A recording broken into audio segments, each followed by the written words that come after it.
Viewers welcome to our channel. ఈ రోజు విద్యుత్ శాఖ నుంచి మరొక మంచి నోటిఫికేషన్ అయితే రిలీజ్ అయింది. సో ఆ డీటెయిల్స్ ఏంటో చూసే ముందు మా నుండి చిన్న రిక్వెస్ట్, చాలా మంది మన వీడియోస్ చూస్తున్నారు కానీ ఎవరు సబ్స్క్రైబ్ చేసుకోవట్లేదు. ప్లీజ్ ఛానల్ ని సబ్స్క్రైబ్ చేసుకుని మాకు కొంచెం సపోర్ట్ చేయండి. సో ఈ రోజు నోటిఫికేషన్ వచ్చేసి ఎన్టీపీసీ నుంచి అసిస్టెంట్ కెమిస్ట్ ట్రైనీ వేకెన్సీస్ కోసం అయితే ఒక రిక్రూట్మెంట్ అనేది రిలీజ్ చేశారు. సో ఈ జాబ్ కోసం ఉండవలసిన క్వాలిఫికేషన్స్ ఏంటి, ఏజ్ లిమిట్స్ ఏంటి, ఎలా అప్లై చేసుకోవాలనేది మనం ఈ వీడియోలో క్లియర్ గా చూసేద్దాం. సో ఈ రోజు నోటిఫికేషన్ వచ్చేసి ఎన్టీపీసీ లిమిటెడ్ లో ఏసీటీ అంటే అసిస్టెంట్ కెమిస్ట్ ట్రైనీ ఈ పోస్ట్ కోసం 30 వేకెన్సీస్ అయితే ఉన్నాయి అనేసి ఒక నోటిఫికేషన్ అయితే రిలీజ్ అయింది. సో కెమిస్ట్రీలో నైపుణ్యం కలిగిన యంగ్ అండ్ ఎనర్జెటిక్ ప్రొఫెషనల్స్ కోసం అయితే ఈ జాబ్ నోటిఫికేషన్. సో ఈ జాబ్ కోసం మీకు ఉండవలసిన క్వాలిఫికేషన్స్ చూసుకున్నట్లయితే రికగ్నైజ్డ్ ఇండియన్ యూనివర్సిటీ ఆర్ ఏదైనా సంస్థ నుంచి కెమిస్ట్రీలో ఎంఎస్సీ డిగ్రీ కంప్లీట్ చేసి అట్లీస్ట్ 30% మార్క్స్ వెయిటేజ్ అయితే ఉండాలి అని చెప్తున్నారు. And SC ST PWBD candidates అయితే పాస్ మార్క్స్తో కూడా ఈ జాబ్కి అయితే అప్లై చేసుకోవచ్చు. అండ్ నెక్స్ట్ వచ్చేసి ఫైనల్ ఇయర్ చదువుతున్న వాళ్ళు అంటే 31 జూన్ 2025 నాటికి అంటే ఫైనల్ ఇయర్ లేదా లాస్ట్ సెమిస్టర్ రాసి ఉన్న విద్యార్థులు కూడా అంటే స్టూడెంట్స్ కూడా ఈ జాబ్కి అయితే అప్లై చేసుకోవచ్చు అనేసి ఇక్కడ క్లియర్గా మెన్షన్ చేశారు.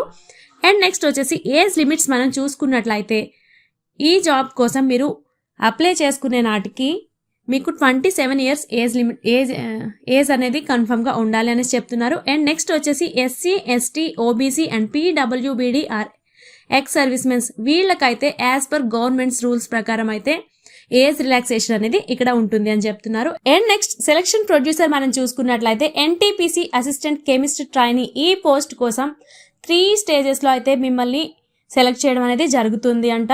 అండ్ నెక్స్ట్ అది ఫస్ట్ వచ్చేసి ఆన్లైన్ టెస్ట్. ఇది మీకున్న కెమిస్ట్రీలో మీకున్న జ్ఞానం మీద అంటే ఆబ్జెక్టివ్ టైప్ ఆఫ్ క్వశ్చన్స్ ఉంటాయి. అది ఫస్ట్ టెస్ట్, అది రైటింగ్ టెస్ట్. నెక్స్ట్ వచ్చేసి ఇంటర్వ్యూ టెస్ట్ అనేది ఉంటుంది. రైటింగ్ టెస్ట్ లో క్వాలిఫై అయిన వాళ్ళకి ఇంటర్వ్యూకి అనేది పిలుస్తారు. అండ్ నెక్స్ట్ వచ్చేసి third one documentation verification. So document verification అనేది మీరు ఈ జాబ్ కి సెలెక్ట్ అయిన తర్వాత మీ ఒరిజినల్ సర్టిఫికేట్స్ అండ్ మీరు ఏ సర్టిఫికేట్స్ అయితే సబ్మిట్ చేస్తారో, example caste certificate and me study certificates ఇవన్నీ కూడా ఒరిజినల్ సర్టిఫికేట్స్ అవునా కాదా అనేది డాక్యుమెంట్ వెరిఫికేషన్ అనేది జరుగుతుంది. అండ్ నెక్స్ట్ మీరు ఈ జాబ్ కి ఎలా అప్లై చేసుకోవాలి అనుకుంటే ఎన్టీపీసీ అధికారిక వెబ్సైట్ అయితే మీరు లాగిన్ అవ్వాల్సి ఉంటుంది. నెక్స్ట్ వచ్చేసి ఆన్లైన్ రిజిస్ట్రేషన్ చూసుకున్నట్లయితే అడ్వర్టైజ్మెంట్ నెంబర్ 09/25 దీనిలో ఆన్లైన్ దరఖాస్తు అనేది మీరు చేయాల్సి ఉంటుంది. అక్కడ ఫామ్ అనేది మీరు ఫిల్ చేయాల్సి ఉంటుంది. అండ్ నెక్స్ట్ వచ్చేసి డాక్యుమెంట్ అప్లోడ్ ఎలా అంటే అవసరమైన డాక్యుమెంట్స్ అనేవి మీరు అప్లోడ్ చేయాల్సి ఉంటుంది. అది ఏంటి అంటే educational certificates and me photo and me signature ఇవి ఇక్కడ డాక్యుమెంట్ అప్లోడ్లో అప్లోడ్ చేయాల్సి ఉంటుంది.